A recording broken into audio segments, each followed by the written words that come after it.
Ladies and gentlemen, thank you for standing by. Good day and welcome to 0 to 3's Addressing Benchmark 2 Child Maltreatment Data Conference Call. Today's conference is being recorded. At this time, I would like to turn the call over to Mr. Pat McGraw. Please go ahead. Okay, thank you very much and welcome, everybody. So glad to have you here today. We have a lot of information to lay upon you today, so I'm going to be very brief in my comments. My comments are just really of the nature of how you're going to be able to ask questions today. So some of you may have joined us on the telephone. Some of you may have chosen to use the internet option, internet audio option, I should say. In any case, the way that you're going to ask your questions is through our chat interface. So that's going to be in the lower left corner of your interface. You can take a look down there now, and you can see the public chat as well as the private. And you'll notice down at the bottom where public chat is actually disabled. So what we're going to do today is to use private chat to be able to send in our questions. So the way you can do that is in the private chat, you will go to the very first option at the top of the list that says Leaders and Assistants, and you'll double-click on Leaders and Assistants to send in any questions that you have, and that could be questions about the experience that you're having technically, or it could be questions about the content of today's session. So please use that for any questions. We're not going to be responding to hand raises. And if you're on the telephone, rest assured that you will be able to listen and your line will be muted, so you won't have to worry about muting yourself on the telephone. If you're on the computer, by the way, make sure your volume is adjusted, probably needs to be adjusted upwards a little in most cases to a comfortable level to be able to hear the various speakers that we have for you today. If you have a headset available, that's the best result you're going to have on your PC if you're listening in through the internet audio. Okay, so with those suggestions, let me go ahead and turn the floor over to Holly Wilcher.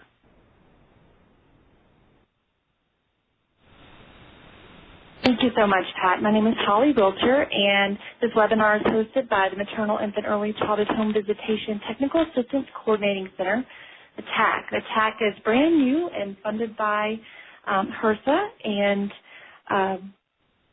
we in partnership with Chapin Hall, AMCHIP, and WRMA.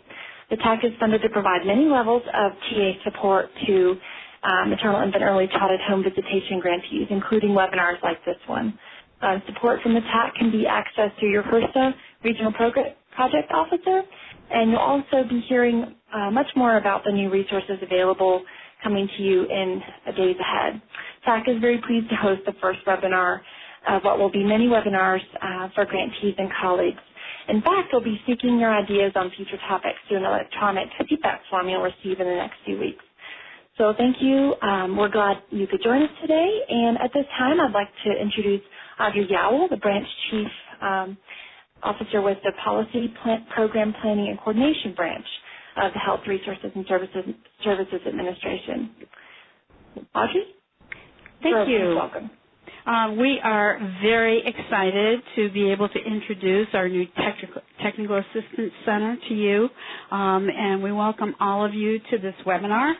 We are aware that the benchmarks can be challenging as well as critical to your documenting your success in the maternal, infant, and early childhood home visiting program, so we are pleased that you're joining us today. We are looking forward to working with you throughout the rest of the program, and thanks. I'll turn it back to you.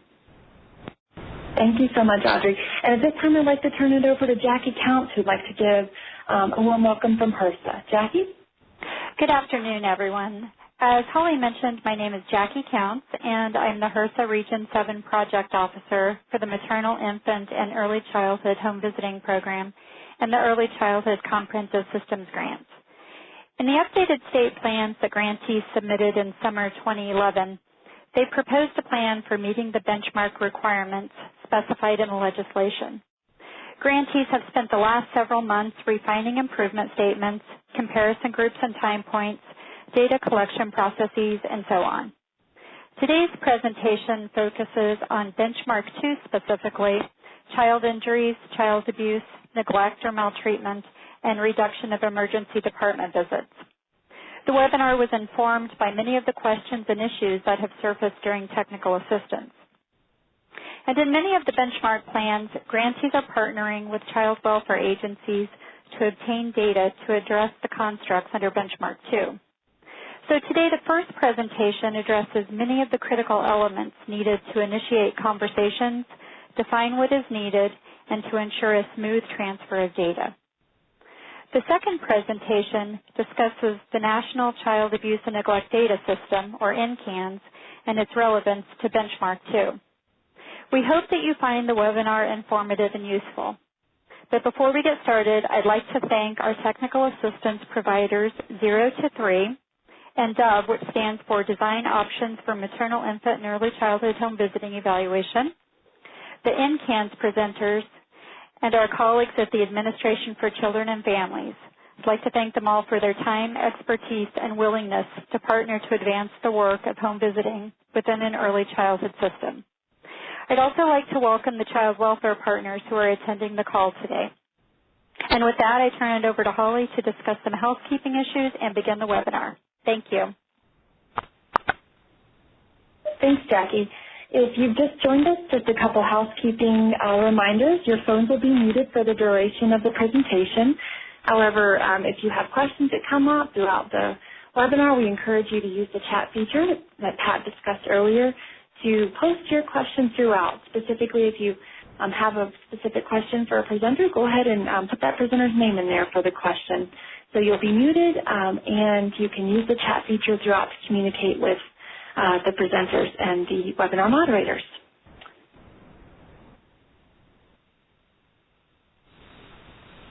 So at this time, I'd like to take just a few minutes to introduce to you our presenters today. We are delighted to be joined by a host of wonderful content experts in the area. Joining us in a supporting role is Jill Filene, and Jill joined JBA's Child Welfare Practice in 2004. She has more than a decade of experience in applied research, program evaluation, and technical assistance. Her areas of expertise include home visiting, child maltreatment prevention, child development, and implementation research. She's currently working on several home visiting projects, including the Design Options for Maternal, Infant, and Early Childhood Home Visitation, a DOVE project, the Maternal Infant Home Visiting Program Evaluation, and a meta-analytic review of components associated with home visiting programs. Prior to joining JBA, Ms. Filene worked as a research fellow for Centers for Disease Control and Prevention, where she worked on replication studies and meta-analysis of parent training programs and provided evaluation and technical assistance to statewide effectiveness trials of evidence-based child maltreatment prevention programs. And Jill, again, will be joining us today in a supporting role. And next we have Ms. Susan Daich. She's been providing technical assistance to the maternal, infant, and early childhood home visiting programs as a part of the DOVE project team since January 2011. In addition, she works on JBA's project to provide evaluation, technical assistance to agencies implementing demonstration projects funded by the Children's Bureau, including a cluster of grantees implementing home visitation programs. Susan has extensive experience in working with home visiting programs and is familiar with Texas and federal child welfare legislation and policy issues. She also has experience in providing site-specific technical assistance to grantees, as well as in creating site visit data collection protocol and conducting site visit interviews as a part of state contract to evaluate and provide technical assistance to state grantees. Next we have Ms. Lana Zikratova. I hope I didn't massacre your name, Lana. She's a research manager with more than 15 years of experience in areas of child welfare, human services, child and family development.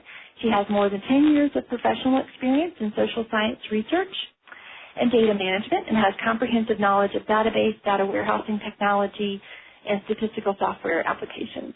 Ms. Zikratova joined Walter R. McDonald & Associates in 2001 in her role as Associate Director of the National Child Abuse and Neglect Data Systems Project. She provides technical direction to the NCANS technical team.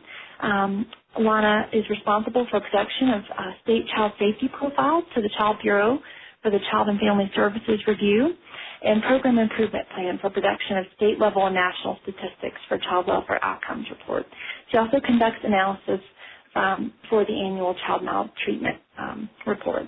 And last but not least, we have Dr. Ying Yan, who's joining us today as one of your presenters. She's a partner and director of the national programs at the Walter R. McDonald & Associates Dr. Yount has been the principal investigator of several multi-site, multi-year evaluations of children and family programs. She's also conducted workload studies for public and private social services agencies. Her special focus has been conversion and interpretation of data to applicable information for program improvement, trend analysis, program planning, accountability, communications to legislators, researchers, community agency stakeholders, and clients. She's currently the principal investigator on several projects concerned with improving child welfare policies, practices, including studies on the feasibility of creating a national registry of child abuse perpetrators, the comparison of differential response to investigative response as part of child protective services, and the outcome of recommendations from child death review panels and similar efforts to prevent unintentional injuries resulting in death. Meaning it is the principal investigator for the technical team that works for states to provide data to the National Child Abuse and Neglect Data System. This project produces annual maltreatment report to the federal government. So I'd like to just thank them all for being here today. And with that being said, I'm going to turn it over to our first presenter, Ms. Susan Zaid, who's going to start us off with their presentation. Susan? All right. Well, hi, everyone. Thanks for joining the webinar. And we'd like to start off today by being a little interactive, and we've got 2 poll questions for you to answer. So if you're viewing the webinar through Island Connection, there should be some polling questions coming up in just a moment. I can't see them from my end. They should be there now. Okay. All right. So the first question is, do you have a data sharing agreement already developed with your child welfare, with your state child welfare agency? And I'll just give you a few seconds to respond to that.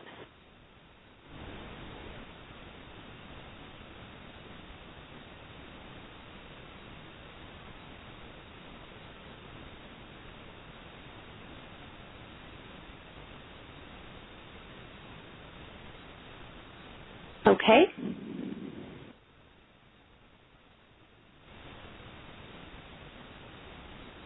So Pat, can you show us the results to that one?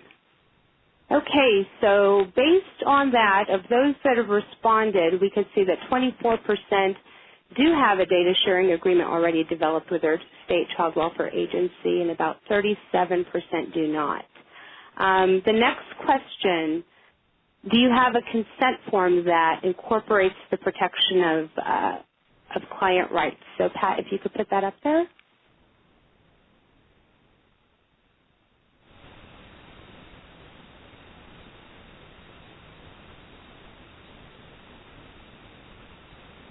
And we'll just give you a few more seconds to answer that one.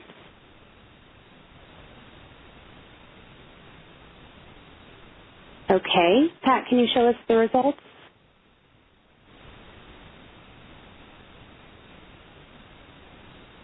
So almost 40% of you do have a consent form that reflects client rights. So thank you for completing those 2 questions. It helps us understand where you are in the process as we talk through these issues. So now we'll begin the webinar. Holly, if you can go to the next slide.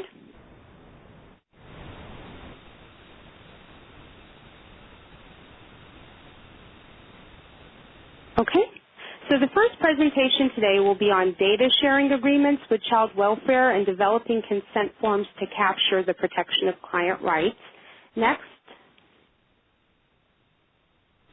So who are we? The Dove Technical Assistance Team consists of 3 entities, James Bell Associates, NDRC, and Cincinnati Children's Hospital Medical Center. And part of our role on the Dove project is to provide technical assistance to all MCV grantees around issues related to CQI, MIS systems, benchmark measurement, and evaluation. Next. The purpose of this segment of the webinar is to note some important considerations as you're thinking about developing data sharing agreements and consent forms so that clients give you permission to access data from a third party, and also that they're completely aware of the process prior to consenting. So after today's session, we hope that you'll have an understanding of the importance of developing data sharing agreements, the key elements to be included in data sharing agreements, the importance of protection of client rights when developing consent forms, and those key elements that should be included in consent forms is related to the collection of child welfare data. Next. So let's start with why we develop data sharing agreements. It's important for both parties to agree upon a process for data sharing, identify who will do what, when, and how, and address issues for how the data will be handled, transferred, and stored by the entities involved. And having a formal process in writing avoids miscommunication and misunderstanding for who is responsible for doing what and when. And it helps you avoid surprises. Who wants to get a data set in a year and realize that it's completely unusable because of a miscommunication about what was expected and from whom? And it also ensures that the process is less likely to break down. For example, if your point of contact leaves the agency, you don't want to have to start the process over with a new person. Next. So let's start with the key elements to be included in a data sharing agreement with child welfare. And note that these elements are also relevant when you're requesting data from any third party. So while this presentation focuses specifically on the use of data sharing agreements and consent forms as related to accessing child welfare data, many of these considerations apply to the collection of administrative data from other third-party agencies, like data that you may choose to collect for Benchmark Area 6, or even for other constructs under Benchmark Area 2, like hospital and ER data. So the first key element you'll want to address in a data sharing agreement is you want to identify why you need the data. You need to clearly state the reason for the data request.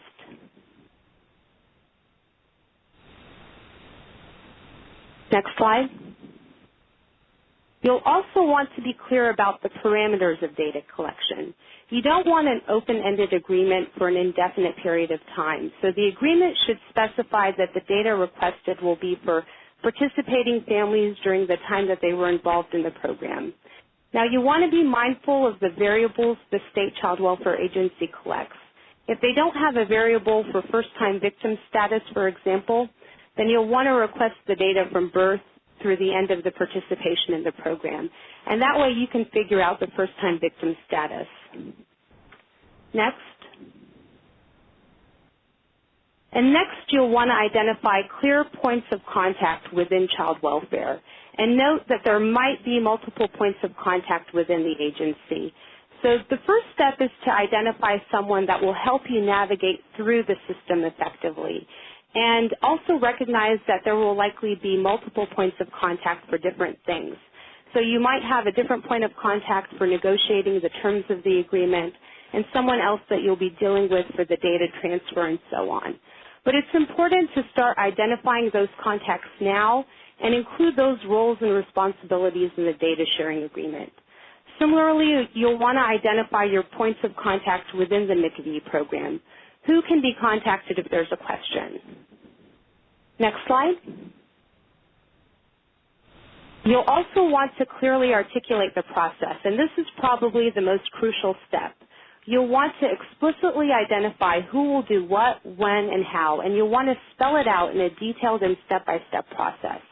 It's important to be clear about data definitions and avoid miscommunications due to different uses of terms. Maybe the child welfare agency uses different terminology than what you're used to within your agency. So define what it is you mean by a referred case, a substantiated case, by a first-time victim, for example. And be clear about what variables are being requested. Know what the data will look like when you get it. Be specific about the type of variables you want. For example, if you're asking for a date, be clear whether you're talking about the referral date, the report date, the disposition date, for example. And you'll also want to be sure that you state that you want case-specific data, not aggregate data. You'll definitely want to be sure you address issues related to security and identify how you'll use the data. Who will it be shared with? And what will the data be shared aggregately or at the case level? Next slide. So here I've included some suggested language that can go into a data sharing agreement just so you can get an idea of the level of detail that should be provided. And it's important to note that the process will vary from state to state.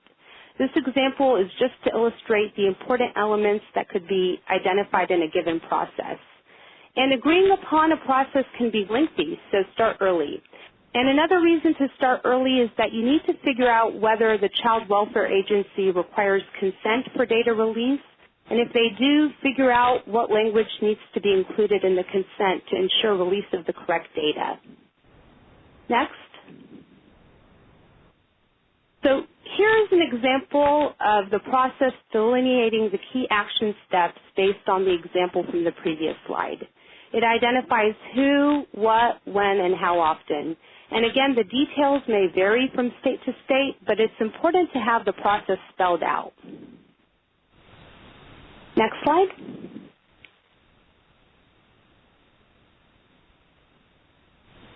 Next, you'll want to identify who will have access to the data, for what purpose, how the data will be used, and how the data will be secured so as to ensure protection of client privacy.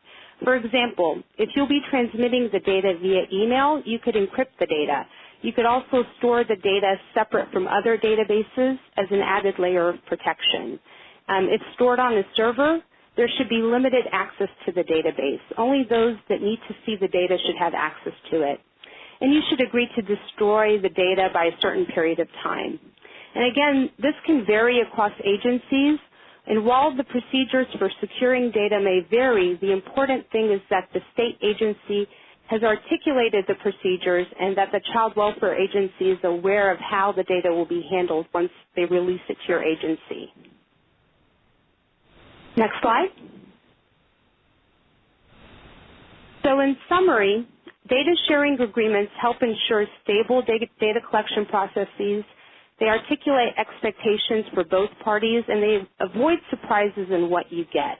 Including these elements in the agreements help ensure that you'll have the data that you need to address child maltreatment benchmark constructs.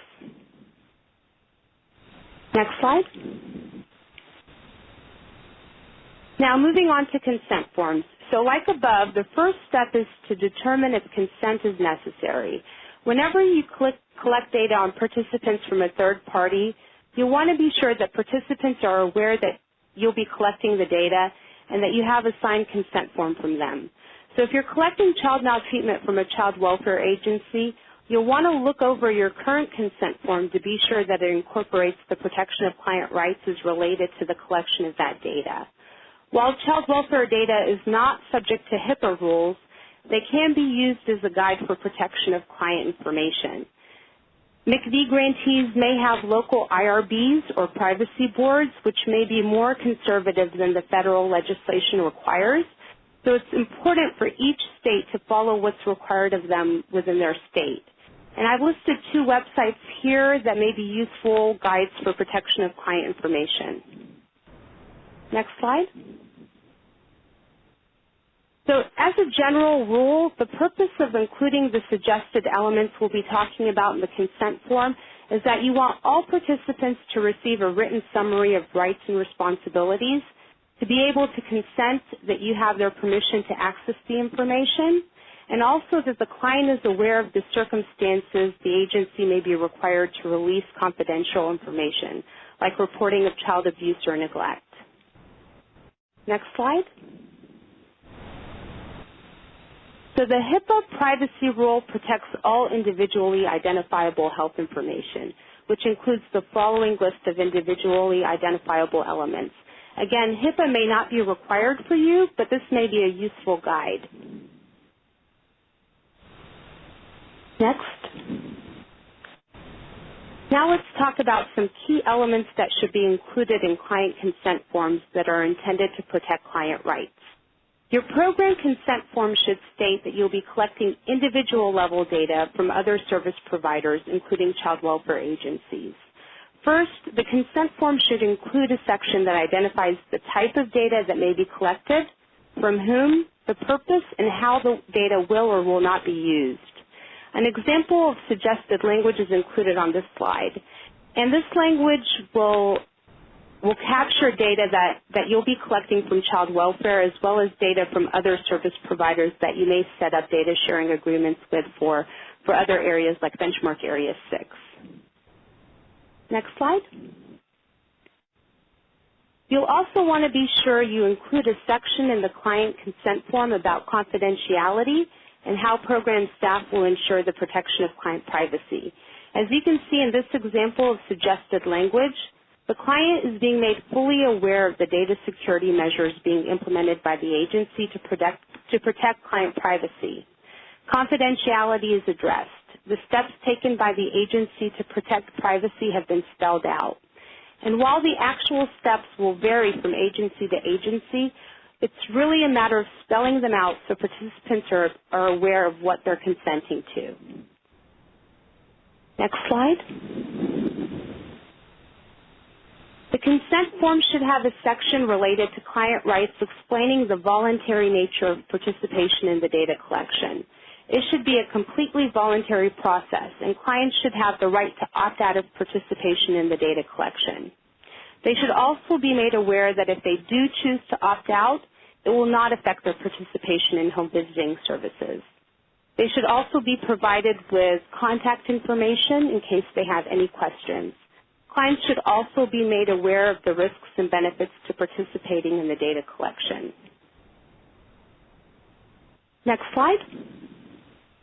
So finally, I've listed some other that should be made when drafting. Considerations are ultimately to make the consent form as understandable and user-friendly as possible. They include things like being sure the consent form is in a language and reading level of your program participants. You'll want to be sure the document is also well formatted.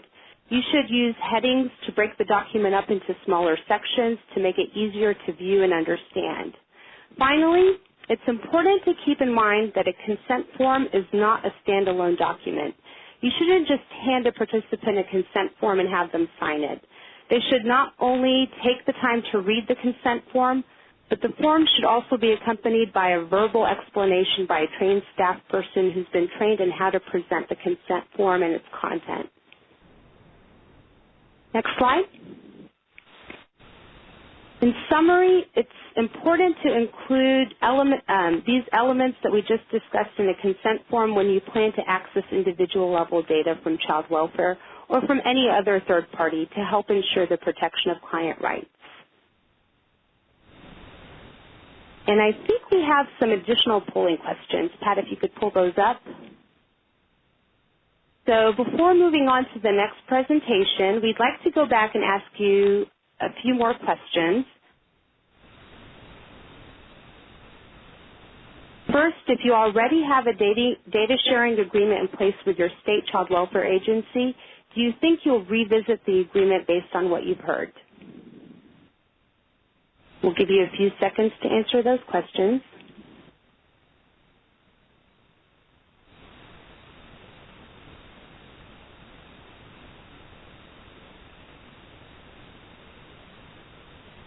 All right, Pat, can you show us the results?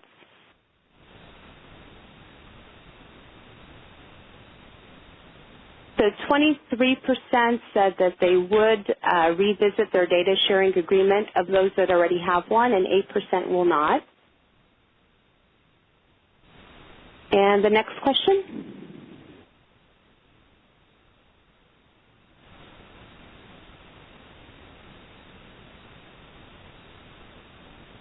Second, if you do not have a data sharing agreement in place with your child welfare agency, do you think you'll develop one based on what you've heard today?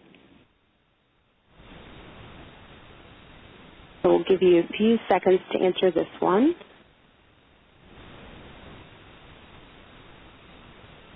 Okay, Pat, can you show us the results? So of those that do not, 26% will, based on today's conversation, and 2% will not. Next question.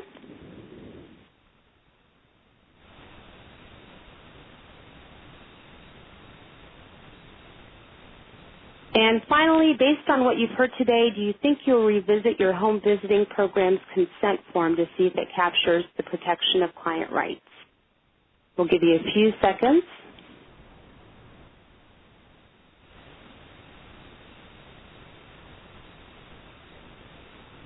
Okay.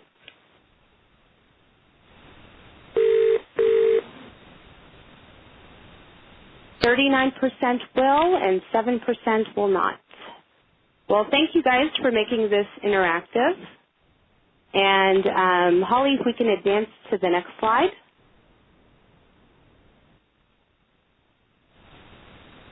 Okay.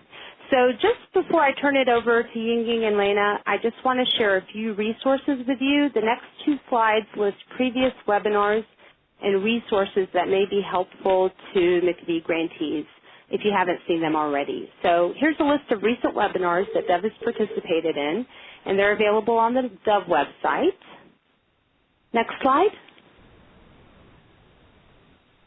And in addition to the previous webinars, the Dove TA team has created some resources and tools to support grantees. All of these can be available on the Dove website listed on the bottom.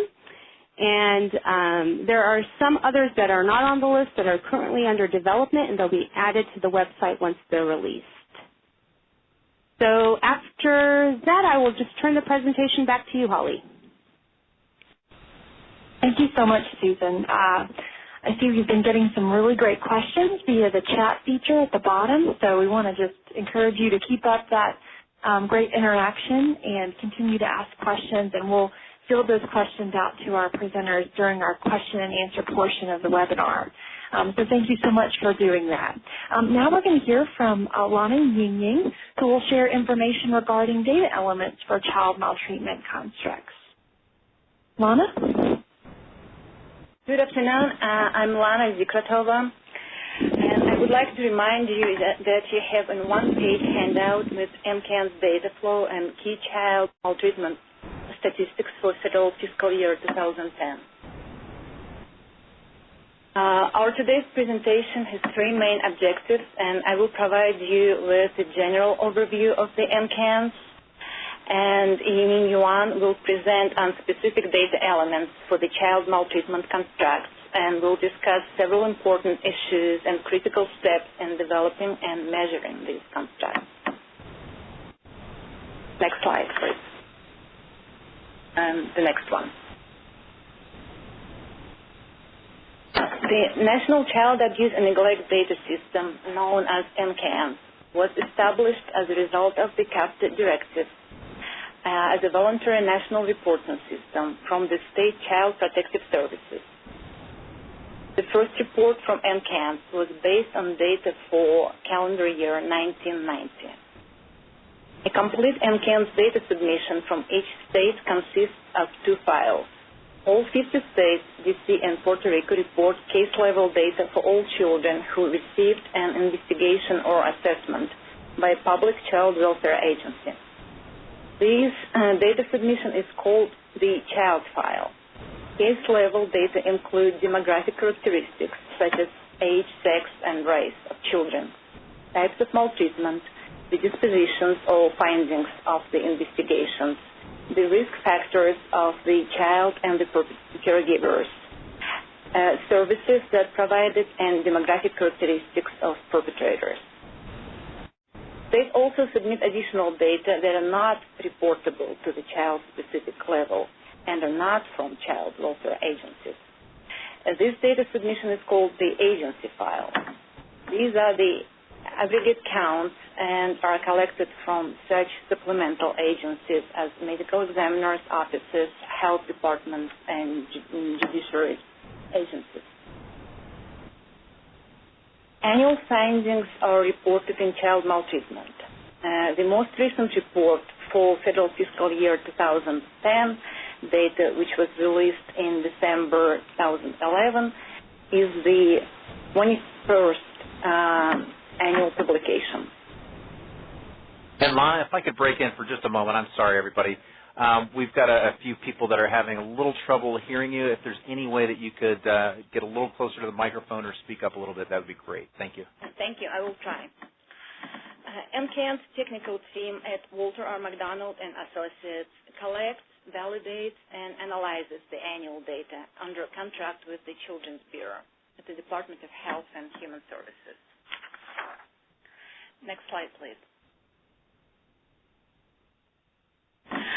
The next slide, which you also have as a handout, shows a general flow of MCAN's data and some key data concepts such as referrals, reports, children, and services.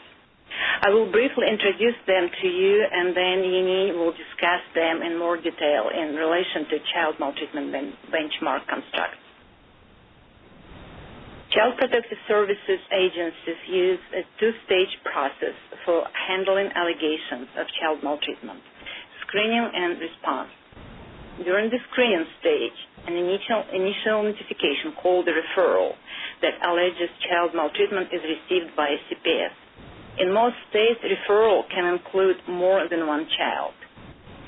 Agency hotline or intake units conduct the screening process to determine whether the referral is appropriate for investigation. Referrals that do not meet agency criteria are screened out or diverted from CPS to other community agencies. During the response stage, CPS agencies conduct a response for all screened-in referrals called reports. Reports often include multiple children. And once a referral is screened in, the assessment of safety and risk as well as a determination of services needs is made. At the conclusion of the investigation, a disposition is made as to whether or not the child was maltreated. So a victim is defined as a child for whom the state determined that at least one maltreatment was found to be substantiated or indicated. The duplicate count of child victims counts a child each time he or she was found to be a victim. The unique count of child victims counts a child only once, regardless of the number of times he or she was found to be victim during the reporting year. This also provides data on services that children receive as a result of CPS response within 90 days of completion of the response. CPS agencies provide services to children and their families both in their homes and in foster care. Next slide, please. Each state child welfare department has an MCANS liaison, a person who is most knowledgeable about understanding the MCANS reports and specifications and providing data to the federal government. MCANS state liaisons are key resources for any state or local initiative that intend to use child abuse and neglect maltreatment administrative data. The names and contact information of MCANS state liaisons are listed in the commentary section of the annual child maltreatment report. Next slide, please. The data collected by MCANS are used for several reports as well as for some federal performance measures. And this slide provides you with some important links to the Child Welfare Annual Outcomes Report to Congress and to the Child and Family Services Review.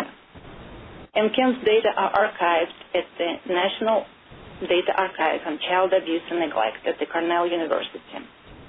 NDCAN also licenses qualified researchers to use the MCANS data in their work. And now Yini Yuan will talk about developing child maltreatment benchmark constructs. Next slide, please. Thank you, Lana. Good afternoon, everybody.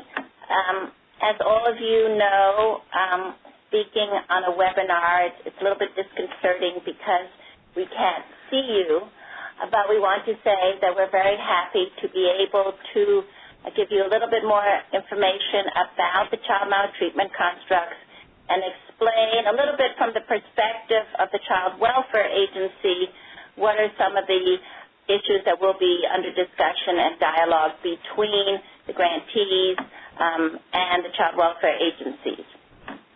I will talk this afternoon about three constructs, but two of them under this area, this benchmark area, are not being discussed today, just for clarification.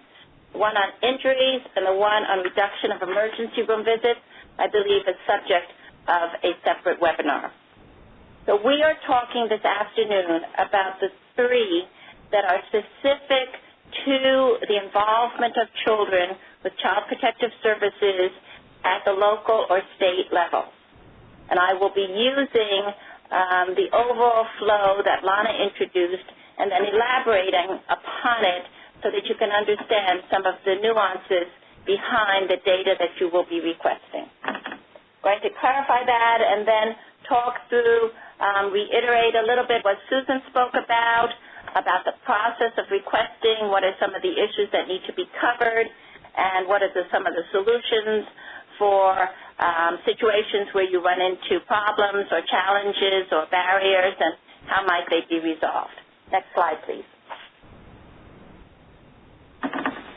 The first construct under this benchmark area of child maltreatment is the issue of whether a child was reported to be suspected to have been maltreated. In NCANS, these are called referrals. Some states call them reports, but all states know if you explain, you are talking about the referrals that are made to an agency asking CPS to either investigate, assess, or determine whether a child has been maltreated. Agencies receive hundreds of thousands of these referrals every year. The way they maintain the data may be something that needs to be clarified. They certainly maintain it in terms of how many calls they get and who might be involved in that call so that they can refer it on for further action. However, something to know is they may not know all the names of all the children involved in that family, and so that will have to be discussed. Because clearly, a reporter may be calling up about having observed that Susie is outside and she's a 3-year-old and it's a cold day and she doesn't have a coat on. But in that family, there may be David and Brian may be sitting inside, and they may also have not enough clothes or something.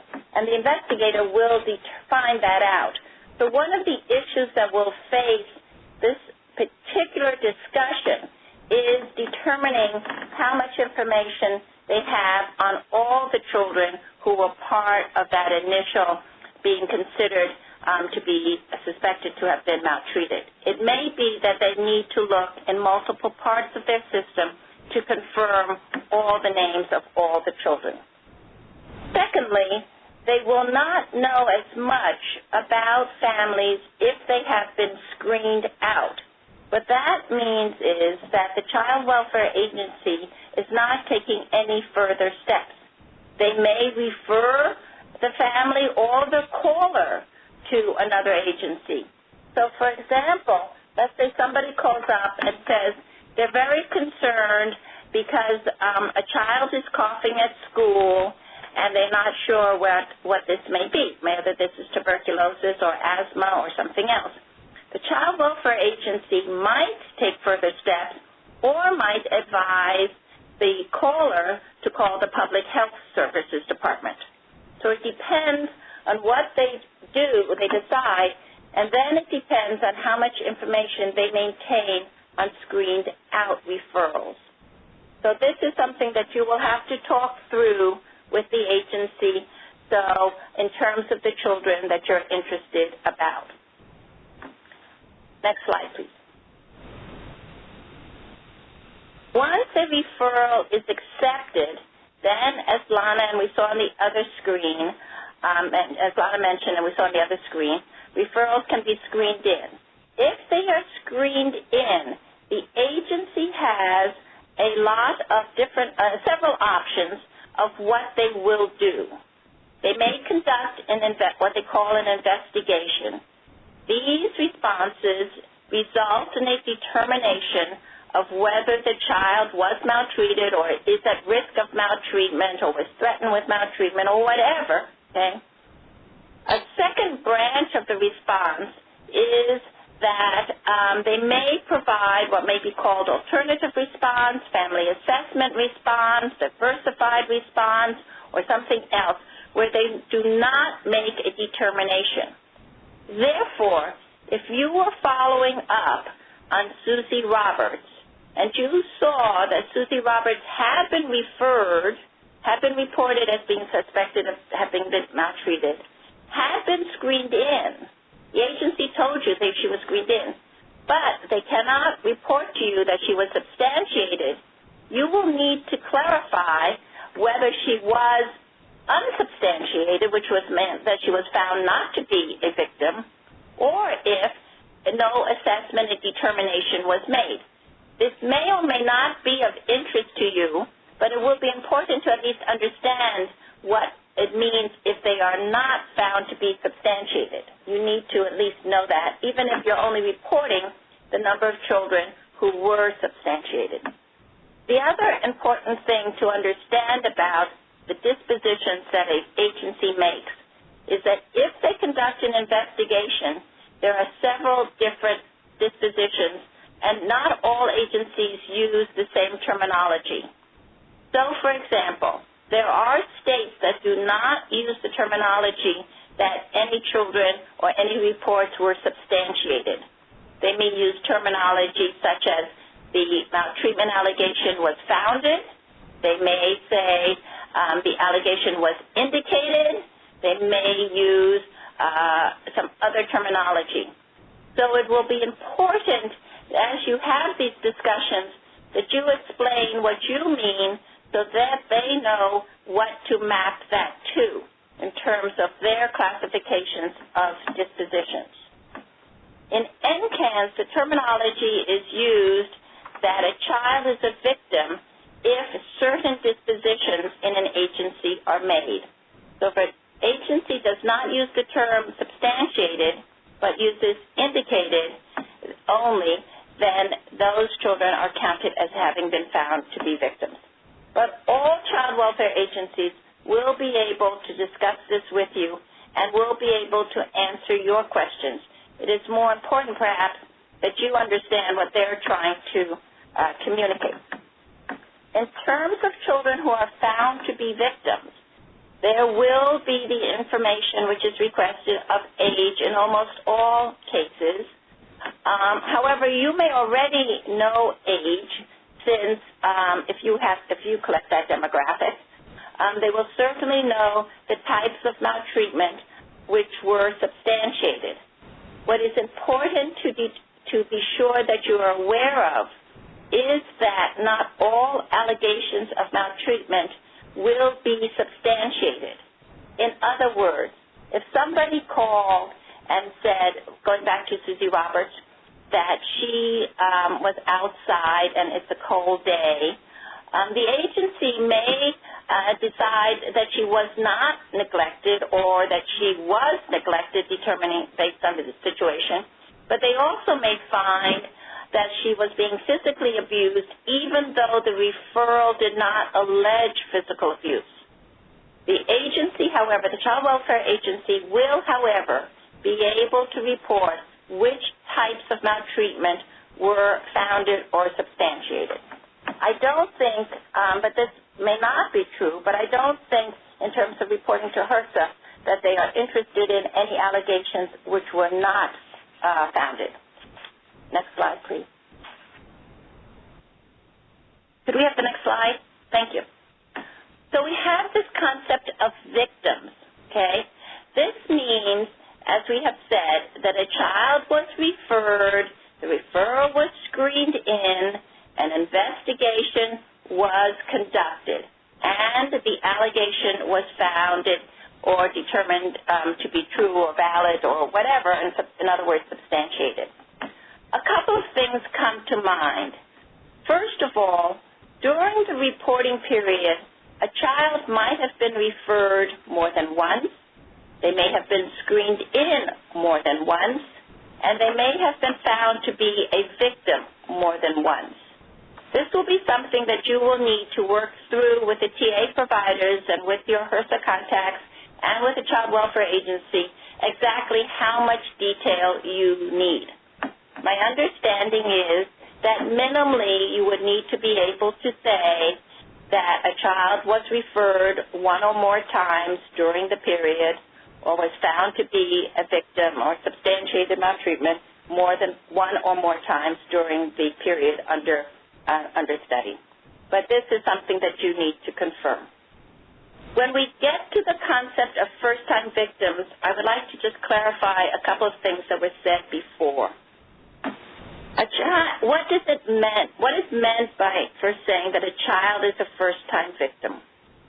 What is meant by this, and the Child Welfare Agency knows, is that the report and the investigation and the finding that this child maltreatment has been substantiated is the first time known by an agency that the child was found to be a victim. Now, there will be some children who had previously been found, let's say before they participated in home visiting program, to be victims, and they obviously do not meet this criteria. There will be other children who are not found to be victims. Then they don't meet this criteria. Then there's a third group of children who are found to be victims, and this is the first time. The agency may or may not have a specific data element. However, the agency can compute this for you once you come to the agreement. I don't really think that it's going to be, it will be additional work for any grantee to start computing whether a child has been a first-time victim. And it's not as simple a task as might be assumed. So definitely keep in mind that this is something you would like the Child Welfare Agency to tell you. As you see from the summary of data that we provide, most children who are reported, and this is of course especially true for young children, most children are first-time victims. Those of you who are concerned about how long it takes the Child Welfare Agency to make this determination, in general the period is around 30 to 45 to 60 days. There are outlier cases, but these are very unusual cases and would certainly be discussed with the agency. Next slide, please. Next slide, please. So the good news. Okay, there's lots of good news here on these three constructs. First of all, the child welfare agencies are very familiar with these constructs. They currently report them in NCANS, and that's why you received that little tutorial on NCANS. You might have been wondering about that. What was that about? It's because the agencies already have developed these constructs with the Children's Bureau, discussed them a lot, are very familiar with them, but you need to get to the right person, and I'm coming back to this point again. You need to get to the right person in the agency who is familiar with this. Okay, so it's not bad news, but the reality of it is that there are several steps to getting this information and how to go about it, some of which has already been discussed under the section on data sharing, and some of it which I'm going to elaborate upon now. I'm going to talk a little bit about some key issues. It's sort of a checklist to be sure of things you're doing, then an outline of what might be your steps, and many of you are probably quite well along on these steps and will be able to congratulate yourselves. And then for those of you who've run into some challenges or unique circumstances, we're going to give you a few ideas of solutions and then summarize the steps again for you and then give you some context for the future. Next slide, please. So the key underlying issues, some of which were mentioned earlier by Susan, is that it's very important to have a precise definition of what you are measuring and what you are computing or what you are anticipating that the Child Welfare Agency will compute. Sometimes these definitions, as Susan mentioned, are included in data sharing agreements.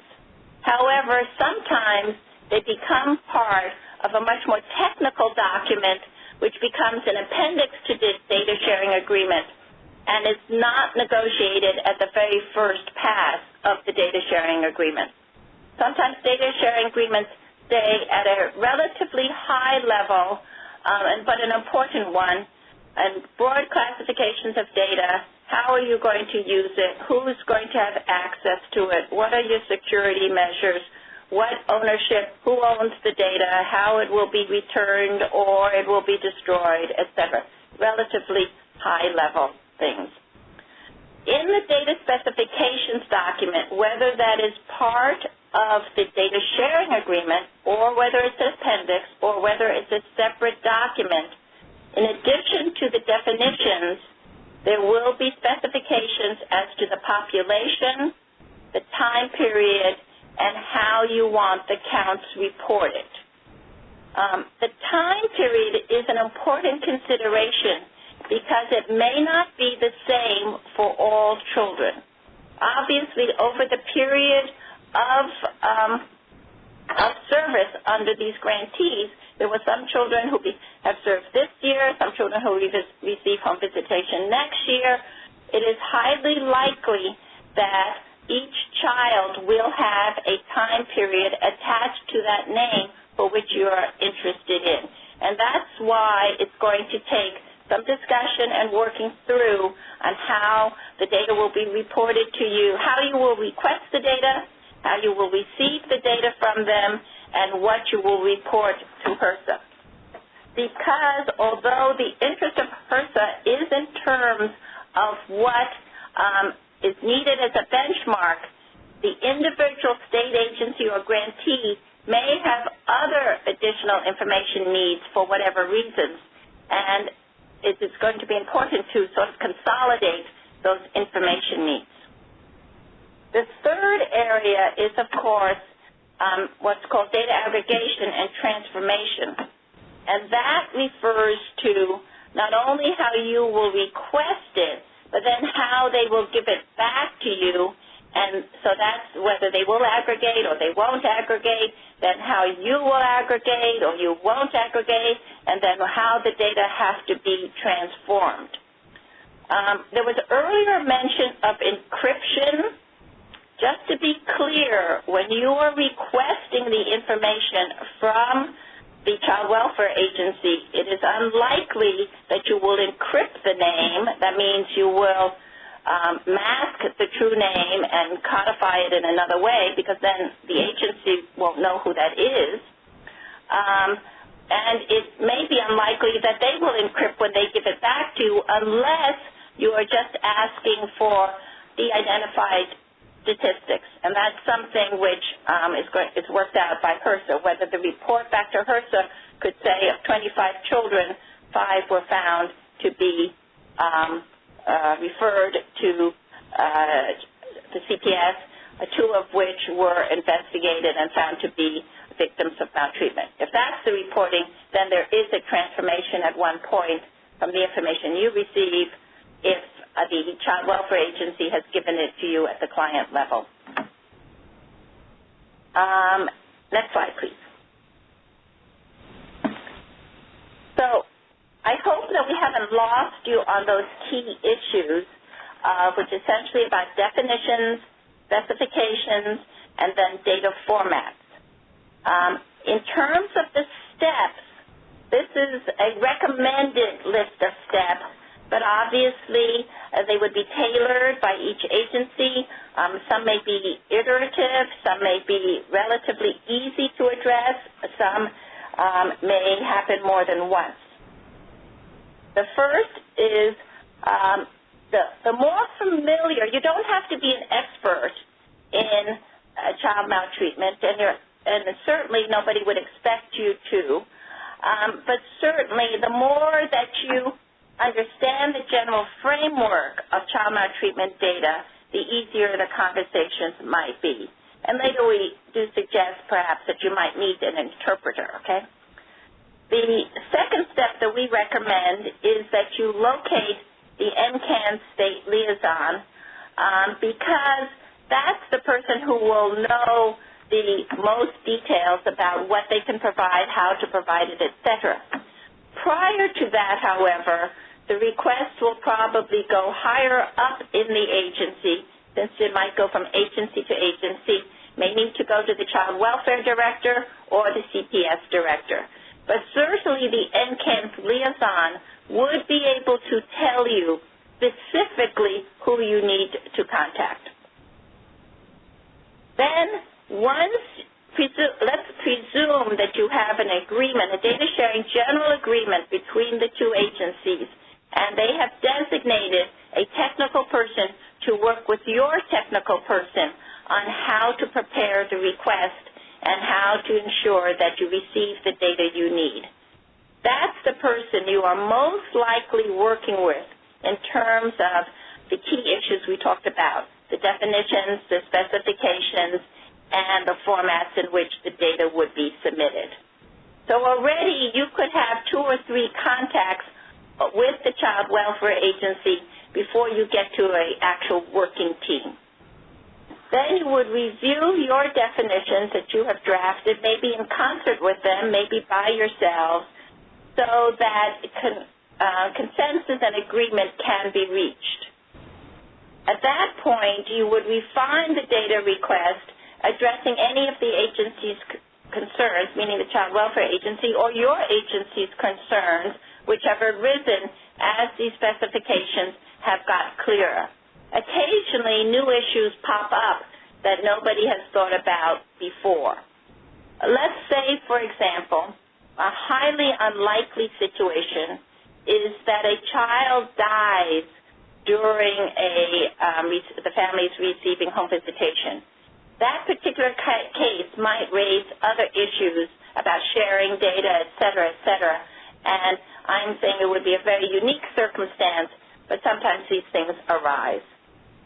The next step is one that Susan alluded to, and certainly probably should move up very early in the game, is whether your agency or another agency will require their IRB to approve your data request. That usually can be found out relatively early. Sometimes you can be granted a waiver depending on what the request is. Sometimes you need to do a full approval, but that's definitely a full package in order to receive approval. Whether you, if you do not receive a waiver and you receive approval, any changes that are made during, let's say, the next 3 years would need to result in a modification to the IRB approval, but usually it's not a difficult process. Most IRBs approval process, the actual period of approval is somewhere between 1 or 2 months, but the preparation of that document, especially if you have not worked with an IRB before, can be a bit longer. A critical step is to consider the first request and the first receipt of data as a pilot. You want to be sure that all means of communicating, which is, Susan mentioned that before, are in place, or data security is in place, the actual data asked for is the data that's been received, and that there's some way to assure that it's accurate and that a mistake or misinterpretation has not occurred.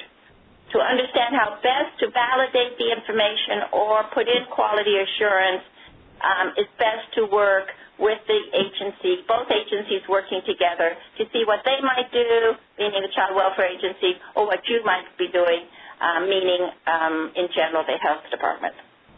Then once everything is worked out, in general, it will proceed in a very methodical and standard way once all the kinks are worked out and you'll be able to meet all your benchmarks and report to HRSA and everything should go smoothly. Next slide, please. However, as we all know, sometimes things don't go so clearly or there's a problem. We didn't want to, list 50 problems that might be found with this benchmark area or any, so we just mentioned a couple. And what we're talking about here is the issue of the grantee obtaining data from another agency. These challenges and solutions apply probably to all agencies you will be working with whom you are asking to supply you with data. One challenge is the lack of a common vocabulary. This is actually endemic in all our fields, that we all use similar terms in different ways. And therefore, being over definitive, being overly detailed is just wonderful. You do not want to assume that just because you said a child that everybody understands what you're talking about. Okay? There may be nuances there. Are you actually meaning that you're counting not children, but you're counting each occurrence? So it's very important. Another more subtle issue is that there's a perception or a reality that this is a burden upon the people who are providing you with data. Okay? The way the burden is relieved is by clarifying your specifications and potentially even providing additional resources if that's possible, but also understanding what are some of the constraints of the donor agency, of the data supplier. So let's say you first say, well, we'd like to get data every month. And, well, maybe you don't really need data every month. Maybe you could get data once a year or maybe twice a year. But you should be prepared to negotiate with the donor agency or the data supplier so that you can reduce the burden that they are facing, because as you all know, no state agency has extra people just sitting there waiting for a data request. There are also certain periods of the year at which it is very difficult for an agency to meet an additional request for data, and everybody will be able to talk to you about that. Sometimes that's during budget time, when the legislature is in place. In states where they meet only every 2 years, and they'll meet only for 3 months, the Child Welfare Agency can be heavily taxed in terms of what they have to produce. And so to produce another report at that time, at least in the first year or so, may be very difficult. Secondly, there could be a period which they have other reporting requirements which they must meet and which have penalties behind them, et cetera. And so that particular week or that particular month may not be a good one for them. There may be a perceived lack of interest,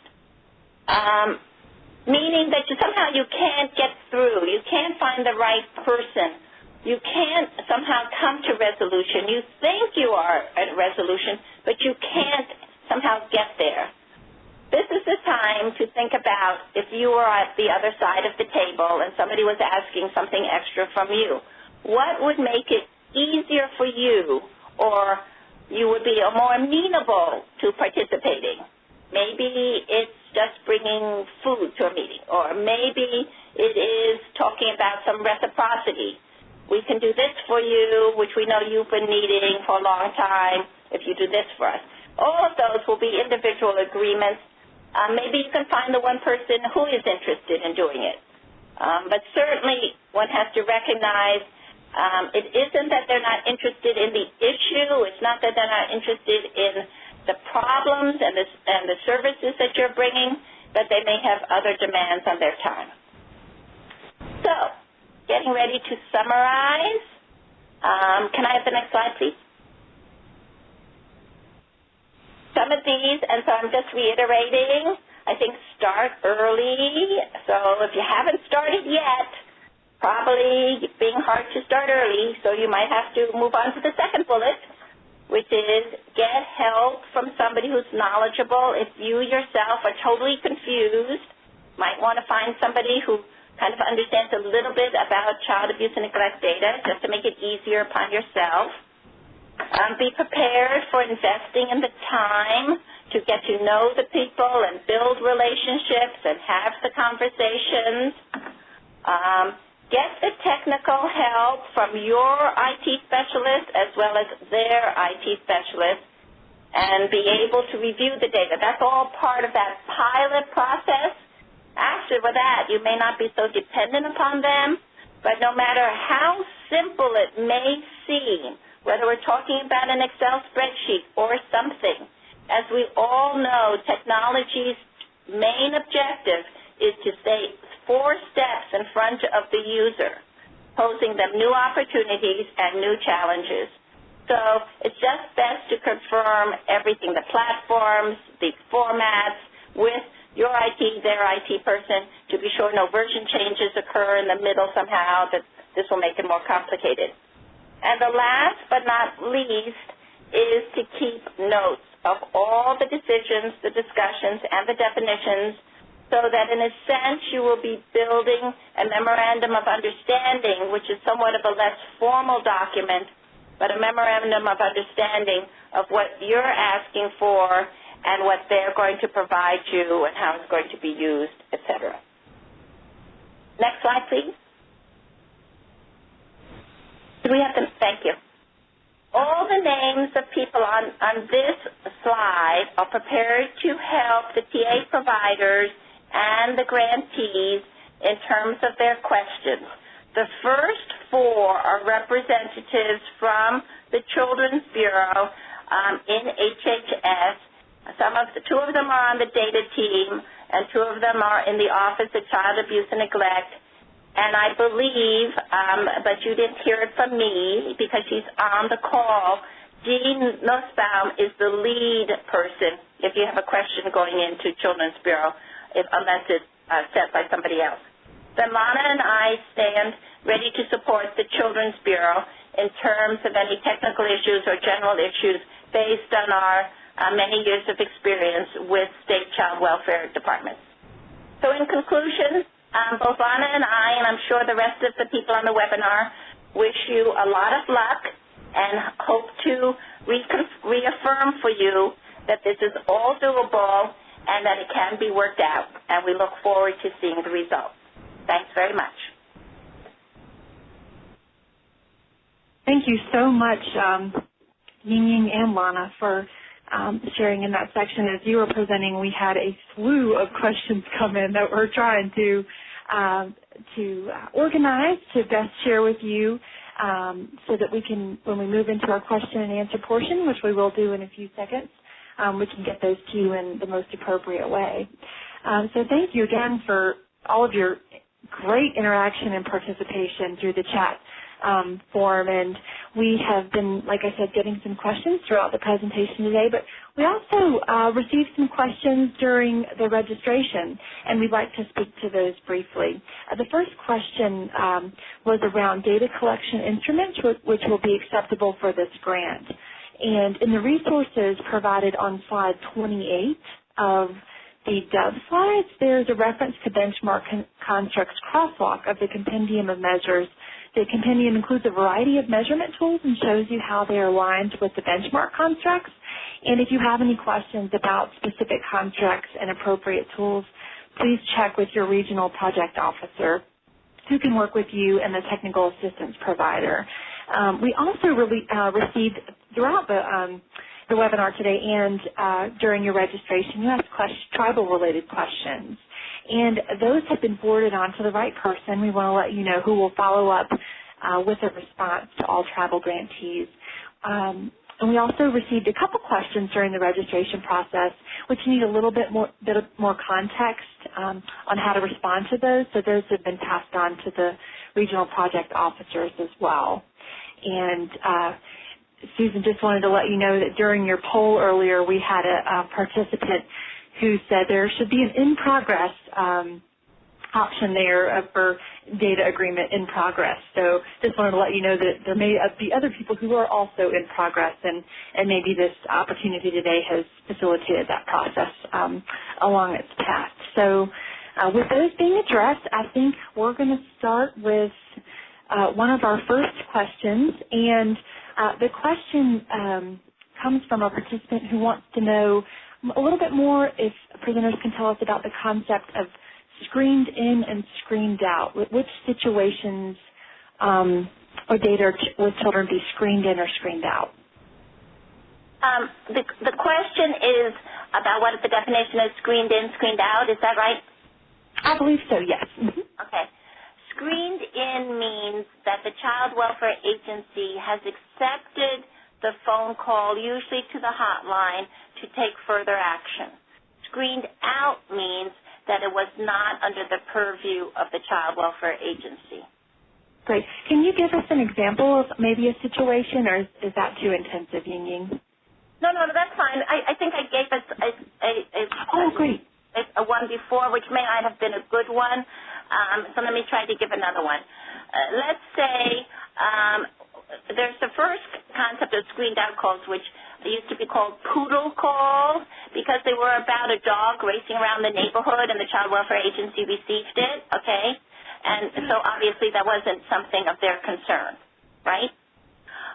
There are other issues that are related to children but may not be of their concern based on the report of the person calling. So, for example, let's say somebody calls up on the hotline and says, my neighbor's teenagers are having a really wild party. I don't think the family is supervising them well enough. That call could be taken by child welfare, or the child welfare agency could say, depending on what's happening, maybe you need to call the police. In terms of young children, let's say somebody, for whatever reason, because we know that people who make the calls, about 50% are professional reporters, and there's a higher percentage of those are taken. But about 50%, slightly less, are made by anybody in the general public. So another very common type is that a person calls up and says, I was at the mall and there was this woman on the escalator with her child and she was screaming at her child. The Child Welfare Agency has no ability to follow up on that and would screen it out. Are those kind of examples? I think that's what the participant was asking specifically for, Ying. So thank you for that. And I'm sure that she can follow up with you in your email that you provided too if she wants further clarification for that. So thank you for that really descriptive answer. And thank you for your question too.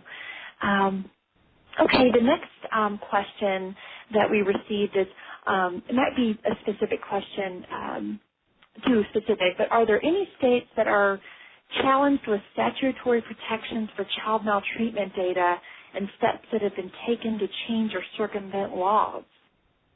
I beg your pardon, could you repeat that? Sure, I could try again.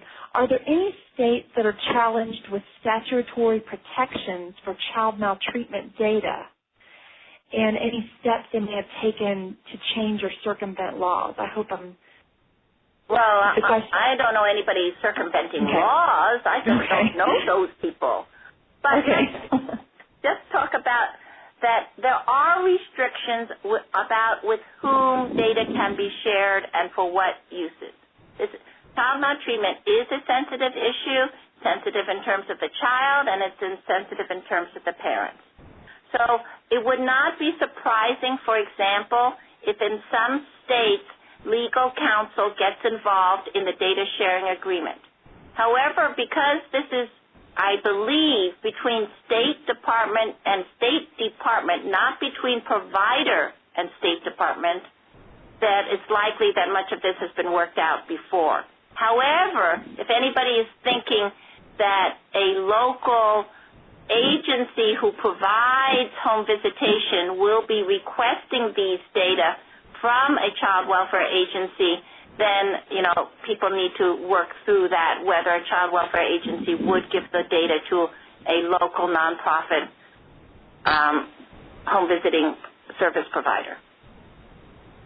Okay, thank you so much for that clarification, Ying. And we'll go on to the next question since we still have time. The next question is about, and I think I can speak to this from one of the presenters shared with me, is there a data sharing agreement template that can be shared with participants for guidance? And same question for consent with appropriate language. And Jill just let me know, one of our presenters, that Jill and Susan are working on, their organization agency are working on finalizing a brief about data sharing and consent that will have some language that the states are looking for. So to speak to the question about language. Jill or Susan, did you want to say anything else about that? Right. This is Susan, and because of the variability in what's required from state to state, we don't have a template that will apply to everyone, but just as you said, we're working on an issue brief to outline those critical elements and important considerations, and so once that's released, we'll make sure it gets out to everybody. Wonderful. Thank you, Susan, and thank you for that question to participants. The next question is around HIPAA. And the question is HIPAA covered data, is it correct to understand that HIPAA data must be encrypted if sent outside of the agency? Ying, are you able to speak to that, or Lana? I think HIPAA was brought up by Susan. Okay, Susan. Sorry, Susan. But one second, could I just answer that just briefly? Sure, certainly. First of all, it's not clear, as Susan mentioned, that HIPAA prevails on this, especially if it's between one agency and another. But secondly, a lot of those data elements are not going to be requested.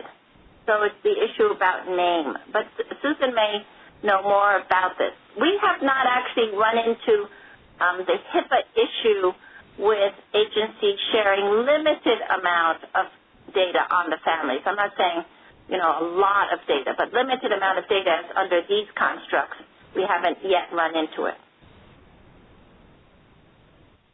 Wonderful, thank you. More to add. And that's my understanding as well. So while HIPAA will not necessarily prevail, we used it as a guide.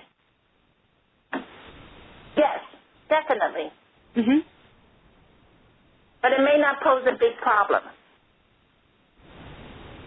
Wonderful, wonderful. And thank you both for answering that question and adding to that. The next question is, we have a participant that asked, would it be correct to say that we only want the data from when a child is enrolled in the program? I believe this is a policy question. Okay, thanks for clarification. For policy questions, we are going to collect all of the policy-related questions and give them thoughtful review and consideration, and a very comprehensive frequently asked questions document will be created and synthesized from question and answer and shared with all state grantees at said point after the webinar. So any of those policy-related questions that came in the chat, thank you so much for those, and they're definitely being collected and considered for thoughtful analysis and sharing with appropriate responses with you at a future date. Okay. Let's see if we have another question. I think we have a question here from a participant. Our intent is to provide our family and children's services with a list of our enrolled children, and we'll be getting back aggregate data, not family-level data. Is there a requirement that we receive that data at the family level? I think that's a policy clarification. Okay. All right. Thank you for that clarification. But that's exactly the type of question people need to ask. What is the data? Okay. How they receive it, and then what they need to provide. Wonderful. And again, your regional project officers will be getting that frequently asked questions document back to you after we synthesize all these wonderful policy-related questions that you have. So thank you. And I apologize if this next question is also policy-related. Holly, this is Jackie, and I would just like to insert that HRSA on the reporting will ask grantees to report on the aggregate level. And so how you're defining the improvement statement and how you're defining the construct is something that you can address with your RPO and the technical assistance provider, but on the data reporting, it is going to be on the aggregate level. And I just would also like to reiterate that there are so many nuances of the child maltreatment data, as you already know, and because each state defines it differently, it's really not possible to address everything with a one-size-fits-all policy statement on some of these things, and so we invite you again to contact your RPO and technical assistance provider, and we would be happy to facilitate some of these conversations. And if you also think that you would like to have another conversation in maybe perhaps the format of an open mic or a smaller regional group, also please let your RPO know that. Great. Thank you so much, Jackie, for typing in there and sharing that. We don't want anybody to feel that their questions won't be answered, and most certainly by the most appropriate person. So we do appreciate all of these really relevant questions of both policy and content related nature. And it looks like I don't have any more questions coming up, and so we'll just go ahead and conclude the portion of the question and answer time together. And thank you again so much for your very participatory asking of questions throughout the chat feature. We know that technology can be pretty challenging to master in a setting like this. And just again, for questions received today of more of a policy nature, regional project officers will have a distribution of those questions and share an FAQ after HRSA has had time for internal consideration and thoughtful review of those questions. So we, at this time, just want to thank you so much for your participation and your engagement. And in 1 or 2 days, we want to let you know that you will receive an email from someone named Africa Queen, and it will be from aqueen@wrma.com with an opportunity to give us feedback on today's webinar. And when you receive this email, we so appreciate you taking just a couple minutes to complete a brief feedback form that answers questions about what worked well today and how we can better meet your webinar needs in the future, and for you to give us an opportunity for you to identify some future distance learning opportunities that can interest you in the future. So I just want to take the time to thank all the presenters for their countless hours spent preparing just relevant content on this topic. Jill, Susan, Jackie, Ying, Lana, want to thank Pat McGraw for facilitating a wonderful distance learning platform today. And we want to thank you all for your great participation and wish you well in all of your endeavors related to this topic. And we just wanted to let you know, too, that PowerPoint presentations will be sent out immediately following the webinar to our registration list. And we will have the presentation, audio recording, and written transcripts archived on the McVie TAC website, and we will let you know with an email as soon as those are available, as our website is coming soon. Thank you so much, and have a great day, everyone. Once again, that does conclude today's conference. We'd like to thank everyone for their participation.